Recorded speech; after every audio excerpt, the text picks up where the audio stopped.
This is, I think Fisichella having yet another moment down there in turn 4, that will be, turn 3 rather, so just before turning into the forward curve.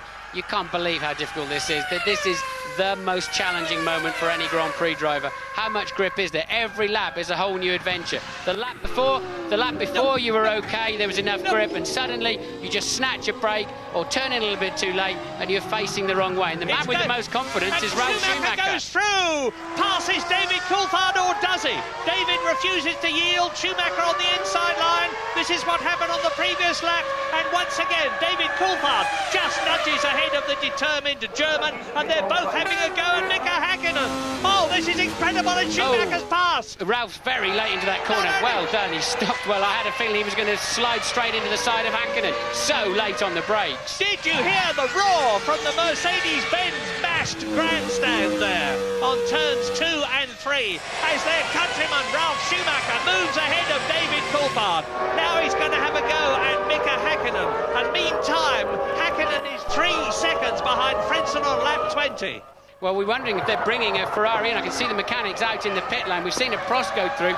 It's way too early for wet tyres.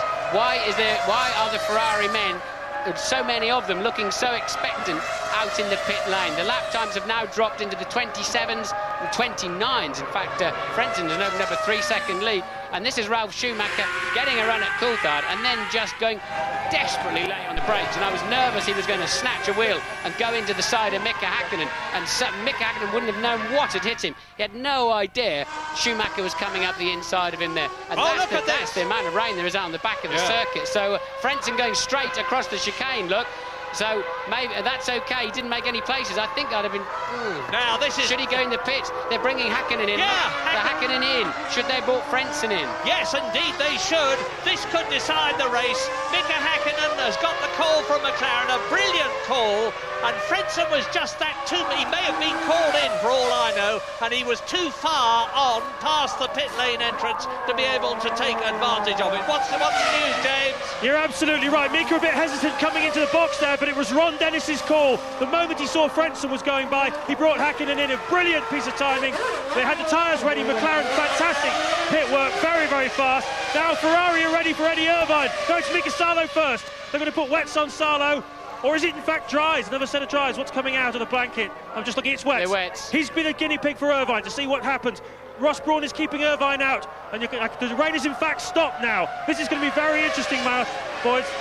Well, if Heinz-Harald Frentzen can keep going on the tyres that he's got and the rain has stopped, that may work to Häkkinen's disadvantage. Schumacher is now up into 2nd place. David Coulthard there is in 3rd position. Häkkinen has come in. Eddie Irvine in the Ferrari is going strong. And there is Mika Salo. What an enormously long stop. That shot his race. 38-second pit stop for Mika Salo. We didn't see what happened. We were looking at other things. But he's coming out behind Takagi. He's the last runner except for De La Rosa. And Frentzen goes through another lap on the grooved tyres, the nearest thing we have to slicks these days, as Schumacher and Coulthard tippy-toe round the corner. Yes, they're 1:30s at the moment. That was the cut-off point this morning in the warm-up, where they started going to slicks and went much faster. So this is the pivotal point, and I think there's enough dry track out there to tippy-toe around the dodgy bits and just put up with. Now, what are they going to put on this? And that looks like another set of slicks to me, James. It is a set of slicks, absolutely extraordinary. When Salo came in a moment ago, they had both slicks and dries ready for him. Right rear. They're not ready on the left rear. There's no tyre. Right rear, I beg your pardon, there's no tyre here. I've never seen anything like it. There's no tyre to put on. Oh, I thought we had one when the race started, he's saying. Well, this is ludicrous. This is now blown. They're going to have a committee meeting about it. Stick it on and send him out. Well, this has blown it for Irvine, blown it for Ferrari. I don't know what's happened, but there was a major misorganisation problem there. Eddie Irvine came in 5th, and he's going out behind Jarno Trulli. This is Schumacher going off at the chicane. And the fastest man on the track at the present moment is Heinz-Harald Frentzen. And it looks to me as though he is very much in control of the conditions as we watch Jacques Villeneuve, 9th. taking turn 1. What an incredible turn-up for the book this is. That's Luca Bader.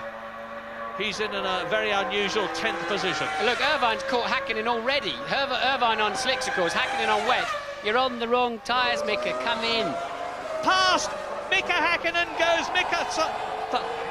Eddie Irvine, yes. And Mika Salo has a look at Heinz-Harald Frentzen as the German laps the Ferrari. So Mika Salo in the Ferrari comes into the pits to change his tyres. What are they going to put on him? Heinz-Harald Frentzen has lapped one Ferrari, and the point is that Mika Hakkinen is dropping down through the field. He's been passed by Marc Genet, for instance, in the Minardi, who's in 11th position. This is a terrible race for Hakkinen, as the Ferrari mechanics this time seemingly have got a full set ready for Mika Salo. Back onto slicks, of course, and Hakkinen in this lap, we believe. I can see the mechanics coming out in the pit lane, and that's Hakkinen going across the chicane and about to be overtaken by the Minardi. So Hakkinen having to come back in for slicks. A bit odd that he was actually going off on the wet bits, on wets. Martin, I don't know if you've been in a position analogous to this as we look at a replay of Eddie Irvine passing Hakkinen, but what sort of things must be going through the Finn's mind? I've been in this situation not with a championship, but with Grand Prix that keep changing, the variation in weather, and well, it gives you a nervous affliction you live with for the rest of your life, because you're damned if you do and you're damned if you don't sometimes on some of these decisions. You've got to make a decision and stick with it. But I don't think it was ever quite ready for the wets, because it was too dry around the other part of the track. And we know the cut-off point, the crucial moment when you're better off on wets than slicks, was a 1:13. They hadn't reached that point. First three in the same picture. Heinz-Harald Frentzen in the yellow Jordan. In again comes Mika Hakkinen. Well, I told you before, it was Ron Dennis who made that call. At the time, it seemed a bit inspired. Now he looks a little bit crestfallen. He's got his back to this pit stop. This is lap 25. You can't put enough fuel into the car at this point to get you to the finish, so he's going to have to come in again. But guys, bear this in mind. If Hakkinen and Irvine, who both have problems here, don't get any points, Frentzen goes on and wins this race, they'll all be level on 60 at the end of the race. We saw the Williams mechanics in the pit lane, and Ralph is taking to the pit lane, so this will be the first of his schedule two-stop race, I would imagine. But down the pit lane, and they've taken the chicane out. He can go straight down and look for the speed line. Over he goes. Make sure you don't undershoot too much on your speed, and look for your box of mechanics. There they are now, wheels locking slightly, but calmly in. And just sit there with a little bit of throttle on, keep the steering wheel straight, wheels going on nicely, fuel still going in, lollipop up, Ralph calmly and maturely off down the pit lane. Nice stop. Perfect timing for a two-stop strategy. I said they'd come in round about lap 24. He's come in on lap 26, and he rejoins behind Jarno Trulli, who was in 6th position. When something unusual happens in a Grand Prix, you talk about it. Luca Bader in the Minardi is in 10th position, and he richly deserves to be there, because the Minardi team tries so hard against adversity, particularly in the form of very little money compared with the major teams, two of which are Jordan and McLaren, and there is Fisichella lapping Hakkinen. Lapping Mika Hakkinen, thanks for that. And Fisichella is going like a train in 3rd position. And what a discouraging situation for Mika Hakkinen. 2 pit stops already, one for the wrong tyres and the second for the right tyres. Now, this I can't understand. Look, Hakkinen now on the same tyres as the leaders, lapping 2 to 3 seconds a lap slower. Has he given up already? Well, he shouldn't have. No, maybe, of course he shouldn't. But we know the discouragement factor. We know the pressure. That piece that James Allen did was superb before the race began, to show us the pressures these drivers are under. And Mika Hakkinen, Frentzen loses it! And that is gaining an advantage, yeah, because otherwise he would normally have lost that place, and certainly Coulthard's going to get a good run at him, although the McLaren doesn't appear to have as good a traction as the Jordan, and especially the Williams coming out of that last corner. And, well, I have to say, I think Frentzen clearly maintained his position by charging, but that's what I was saying about that chicane. You've got to jump it properly. This is Fisichella putting the move on Hakkinen, but only to lap him. Hakkinen still down in 14th place, still even since then 2 odd seconds per lap slower. He's just cruising around. He's given up on any points well, today. Yeah, and we know that the key words in Formula One, there's 3 of them, are never give up. Fight, fight, fight every inch of the way, because you never know what's going to happen. So Mika Häkkinen, if he has given up, most certainly should not have done so. Frentzen and Coulthard coming in. Here they are. These are the 2 leaders, the race leader and the second place man. It's going to depend on the pit crews, who gets out first. And remember, they are not allowed to pass in the pit lane. Yes, out goes Frentzen. Where is Coulthard? Right behind him, and the mechanics scatter. And more importantly, where's Ralph? Ralph not in view yet. Ralph coming over the start-finish line now. He will not get ahead of them, and nor will Häkkinen. Häkkinen's a lap down. There's De La Rosa, also a lap down, and there's Ralph. He maintained 3rd place, did not put the hot laps in he needed to during that period when he was at, and that's Frentzen. Frentzen and Fisichella has exited the pit lane. Frentzen stops. He's lost the prop. On turn 3, that's his race run, and Eddie Jordan is gutted. Both his cars out of the race, and that is the end of Heinz-Harald Frentzen's chance of winning and getting 10 World Championship points, which means to say that David Coulthard now is on 10 World Championship points. Remember, he is in 4th position in the championship at the moment. He's currently equal on points with Frentzen. Well, Coulthard's the only championship contender currently in a point-scoring position at all. Yeah, if Coulthard wins this race and neither Häkkinen nor Irvine get World Championship points. Here we go. Look, this is Frentzen, just a mechanical problem. Look, comes out of the pits. Maybe it's some kind of drivetrain problem. Shaft. But you know the pits are quite greasy. Normally, you don't put too much energy in coming out of there on a day like today. But clearly something gone wrong in the transmission. Coulthard easily taking the lead, and Schumacher now 6 or 7 seconds behind as they pull him out of the way. They covered that under a waved yellow flag. They did not bring the safety car out, so we're not going to have an interruption to the race. You can see the Jordan now well out of danger. Here is Mika Salo coming towards us. He's in 16th place as Fisichella and Herbert battle for that 4th position. It's bucketing down, Murray. Absolutely bucketing down. Look, and Ralf Schumacher's... that's behind Häkkinen. Ralf Schumacher now still behind Coulthard in 2nd place. But look at that. Where did that come from? Well, it's quite amazing, this place. It's just like Spa. You can have one part of the track absolutely dry as Ralf Schumacher sails past the McLaren of Mika Häkkinen, who is down in 12th position. It is not chaos here, but it's certainly very, very difficult to follow as the rain comes down on some parts of the circuit, whereas the rest stays dry, and that will be Schumacher's pit crew waiting to bring him in as David Coulthard carries on. Coulthard carries on. It must be Ralph they're waiting for. Zanardi's out of the race, but doesn't mean to say Ralph will come in. He may take his own decision out there, saying, no, I can cope with it, I can cope with it. But there's a Sauber, which must be a Lacey pulling out of the race. We've already seen Denitz upside down and out on the first corner. So Lacey out of the race, and look at the rain coming down. How's Coulthard keeping it on the road? So this World Championship position is absolutely riveting, with Heinz-Harald Frentzen 3rd in the championship out of the race. That is Ralf Schumacher that you're looking at now, and David Coulthard is easing away from him as Ricardo Zonta leaves gravel all over the track. Oh and no, Coulthard off the road. David Coulthard has gone off. Wow, my God, this is unbelievable. Schumacher leads, Fisichella is 2nd, Barrichello is 3rd.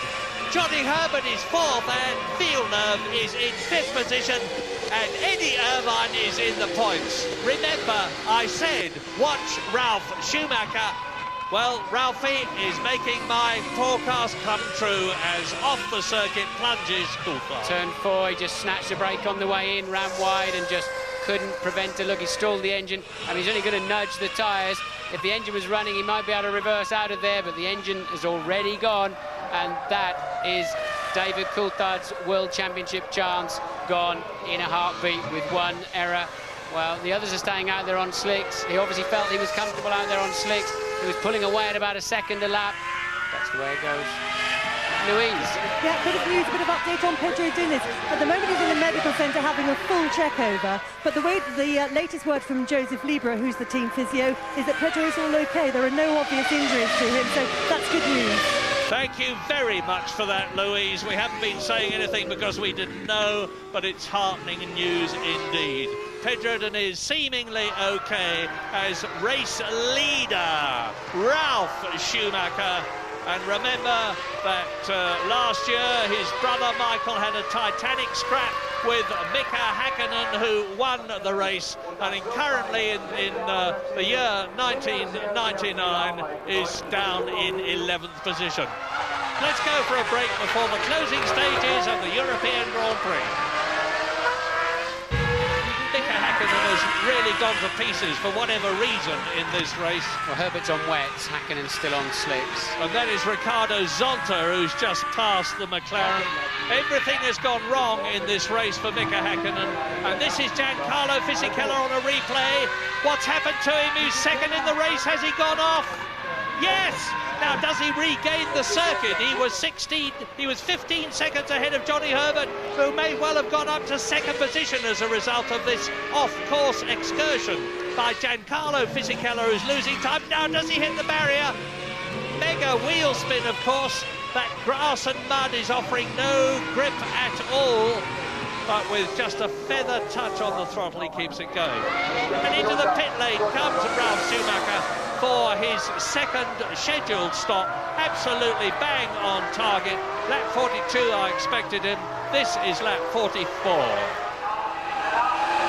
Now, catching him now very fast are Giancarlo Fisichella and Johnny Herbert, who are right behind him. And if Schumacher... Now, can he get out of the pit lane before Fisichella does? Comes through. There is Schumacher on the left. There's Fisichella and Herbert.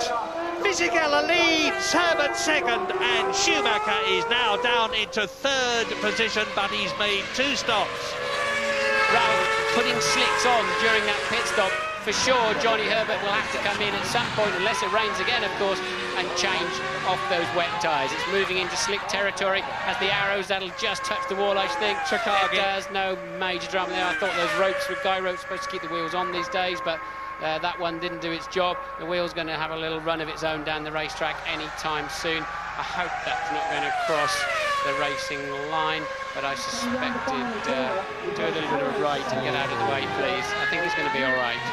Lap 48 out of 66 in an amazing race. Giancarlo Fisichella is leading Ralf Schumacher as we watch this replay of the Benetton and the Ferrari fighting it out. And there is Fisichella! He stalled it too. He's out of the race! He's out of the race! Schumacher leads! Giancarlo Fisichella retires the Benetton. We don't know what happened to him. I think you find he's gone off somewhere. So, well, he's obviously gone off somewhere, but I think you find he's gone off by himself. It doesn't look like a technical problem. He's too far away. He's got to, maybe gets on the throttle too early or whatever. Yeah, look, we saw him go over there earlier on, didn't we? It's the second time he's been across there, except he's got much more of an acute angle. In fact, now he's completely sideways. He's going to go off the road backwards, and I think the engine has already stalled. We will now never know whether that car needed to come in for fuel or not. And Eddie Irvine is in the points because he has moved up a place as the disheartened and understandably so Giancarlo Fisichella leans his head against his arm on seeing a race victory again disappear. But meantime, here's the man. Here is Ralf Schumacher with Jarno Trulli now in second position. Johnny Herbert is second, I'm sorry. And off goes Schumacher. I can't keep up with this from there, but I'm a bit concerned as to why the left front is up in the air. He's got a puncture. I think he's got a puncture, right rear puncture. The left front was up in the air. Right rear? Yeah, he's got a right rear puncture. It's clear to see now. And so Ralph has got, I don't know which corner it was, how far he's got to get back to the pits. It looks quite a long way from home. Johnny Herbert leads the European Grand Prix. Are we going to see a Stewart victory in its third and last year of Grand Prix racing before it becomes a Jaguar? It would be magnificent if we did. Remember, Johnny... Is that Johnny taking the lead now, look? I think yes! Johnny takes the lead of the Grand Prix. Johnny Herbert leads at the Nürburgring. Remember, he's already won 2 Grand Prix. He's won the British Grand Prix for Benetton, and that is ironic. He's won the Italian Grand Prix for Benetton, and he's on lap 50 with 16 laps to go, and Jarno Trulli is 14 seconds behind him. James? Well, Murray, we said this was a World Championship of mistakes and unlikely heroes, and what a strange day. The right rear comes off Ralf Schumacher's car. It's completely mashed. It's covered up by a Bridgestone technician. A scrub set of tyres going on. The Williams people deeply disappointed. And one quick line for you on Fisichella. He did have to stop again. It was going to be marginal, but they thought towards the end he may have to do a splash and dash. So where is Ralf Schumacher now is the question. He's probably 5th, isn't he? That's Villeneuve, who was 6th. So maybe he's coming out between Badoer and Villeneuve, so he's still in the points. And ironically, that's still keeping Eddie Irvine out of the points. I thought that may elevate Irvine, but Ralf is on a mission now. He wants to be careful he doesn't throw it in the hedge big time. This is Badoer out of the race. Marc Genet moves up a place into 6th position in the other Minardi. Luca Badoer loses a potential world point disgustedly, throws his very expensive steering wheel out of the cockpit, and Eddie Irvine is gaining on Marc Genet for that 1 World Championship point, and he is followed by Mika Häkkinen, who is catching the Ferrari. This race, the developments never cease to amaze me. We're on lap 56. It's 4th place, of course, he's just lost. So 3 World Championship points and what would have been a stunning 4th place in a Minardi out of the window for Luca Badoer. Recap, lap 62, Herbert is out on his own, 20 seconds ahead. Terrific battle for 2nd, here it is. Jarno Trulli-Prost, there is Zolter, who is being caught by Trulli. There is Trulli, behind him is Rubens Barrichello, having a look as they go into turn 1, swarming all over the back of the Prost. Behind them, the battle is Ralf Schumacher, 4th position, 26 seconds behind this lot. 10 seconds ahead of Jacques Villeneuve, who is 8 seconds ahead of Genet. And Genet is looking very good indeed for that 6th position, because Eddie Irvine and Häkkinen are not making up more than half a second a lap on the Spaniard. And there is Jacques Villeneuve. So Marc Genet, Villeneuve retires yet again. And Marc Genet is only 2 seconds ahead of the battle between Irvine and Häkkinen now. The Spaniard is losing his grip on that 6th World Championship point. I think it's 7.3, isn't it? Genet was 2 seconds behind Villeneuve as they went over the line, so I think Irvine is 7.3. There's the Ferrari over the chicane. Häkkinen takes the place. Häkkinen takes what will be 6th place as they go over the line. Well, I'm looking down on it from a great height, but yes, I was right. Häkkinen takes that position. Irvine went scampering across the chicane, outbraked himself and moves into a World Championship point. And a World Championship lead if he finishes where he is now by 1 point at the present moment. And Johnny Herbert is not so far from home now. But look at this, because Panis is pushing, he's a long way behind. And here is Johnny Herbert in the Stewart. Johnny Herbert in the Stewart turns into corner 13 and takes the checkered flag to win. And there is Jackie Stewart. Wow, oh, words fail me. What a fantastic, what amazing development. Barrichello is going to finish 3rd. So Stewart finished 1st and 3rd. Johnny Herbert wins the race. Trulli is 2nd, Barrichello is 3rd, Schumacher is going to be 4th. Who is going to be 5th, 6th and 7th? That's what I want to see. Can Irvine pass Genet on the last lap and get that point? Will the Italians ask Genet to move over and give Irvine that World Championship point? So there's 4th place, man. Now, I want to see down the road and see whether Eddie Irvine... Häkkinen. Yes, so 5th place will be Häkkinen. Can Irvine take Genet on this last lap? He was 2.5... No, I don't think he can. He was 2.5 seconds behind when he started the lap. So... brilliant drive from Herbert, well done Herbert, Jackie Stewart, Paul Stewart, the whole team. But Häkkinen over for 2 quite unworthy points in my view. And Genet for a brilliant 1 point, 7th for Irvine. And well, that puts Minardi ahead of BAR in the World Championship. Oh, what a very, very happy man. And it's champagne time, and it's never been better deserved, and Jackie Stewart is going to be saturated in the stuff. And don't ruin those lovely trousers, boys. a great day for us, our first ever Grand Prix victory, still with the team colours on it as it was. We need a little bit of luck, but it was a hell of a race and we're very proud, and to have 2 on the podium is pretty sensational. Well, a wonderful day for the stewards. And don't forget, Stewart Grand Prix is no more at the end of next month. It'll be Jaguar Racing next season. Johnny Herbert gets the rub of the green at last. A couple of points for Mika Hakkinen is the sum total of the big 4. It was the right decision to stay on the groove tyres. Problem was that the circuit was changing. It was raining in certain parts, and I don't believe I took what was a much quicker line into the corner when I went off, but it just seemed to be less grip. I locked up the wheel. Normally in itself would just mean you'd run in the gravel, but when I was in the gravel, it didn't seem to want to turn, and it felt like I was still being driven by the rear wheels, so I couldn't turn the car, and very disappointed and angry at myself for making this mistake, because, you know, leading a Grand Prix, you got 10 seconds on hand. It's a silly thing to do, so I'm sorry for that. Only to have lost 1 point is incredible after really the performance of everybody this weekend. You know, we've made a few mistakes and we got off very, very light. It was a great opportunity for us to score 10 points today, but didn't happen. What happened with the puncture? Well, at the end, the tyre exploded. That was the rest of the day. But, I mean, you know, those things are happening, and we're looking forward to the next race now. When I went out of the pit, I had a full ignition cut, and I need to find out exactly what was the cause for that problem. A similar thing happened to your teammate, Damon Hill, of course. Do you think the two could be related? Probably. We have to check that first, yeah.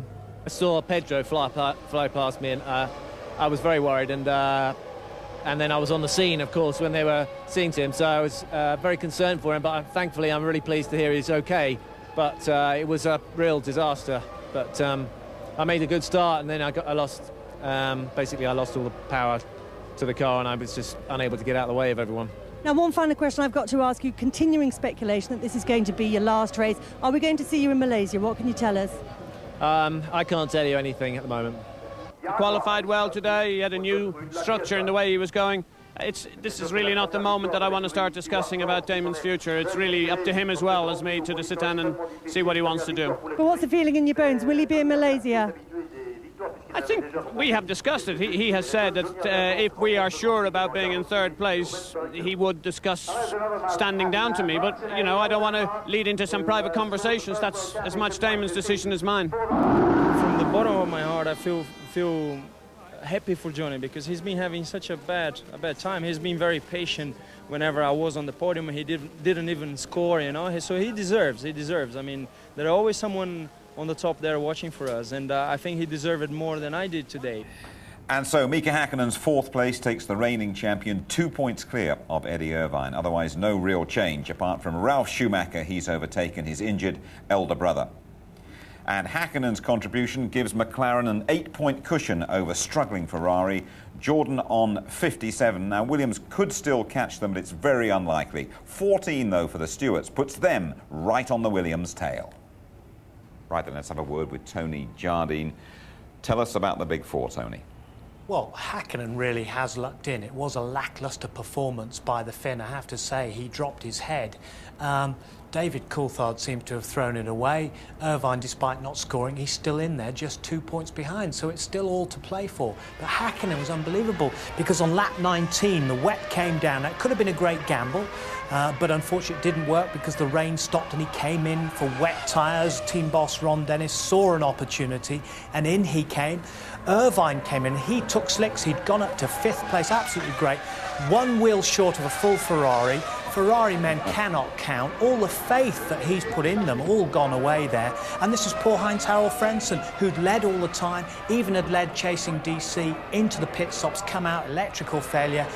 He stops, and he had put in a brilliant performance, so frustrated he bashed the steering wheel. The laid-back Heinz-Harald Frentzen, not normally. Now, David Coulthard, who are absolutely chucking it away. I was so sad for him, but you could see he was pushing far too hard in the conditions on the dry tyres. Off he went, nudges his nose gently in there. He's going to have to obey team orders in Malaysia, I'm pretty sure of it. They don't come much better than that, do they, Tony? But we mustn't forget there was a very nasty accident involving Pedro Diniz, who's OK, but it could have been a lot worse. Well, I find this incredible. It was caused by Damon Hill, as you'll see in a second, because he was slowing down, bunching up the field. The laser goes the inside. There you see the unfortunate Deniz in the Sauber. He caught the rear end of Wirtz and Zanardi going past as well, but the roll hoop broke off. It's an integral part of the chassis. That should not happen. Look at this, because Wirtz has to veer past Hill there. Bang! He's caught the rear end, and over goes the Sauber and Deniz. He is such a lucky boy that that earth is soft, because his head must have been forced back inside the cockpit. The FIA will look very, very carefully at that, and you can see it all happening again. Slithering Alazi on the inside. Look at that incredible roll.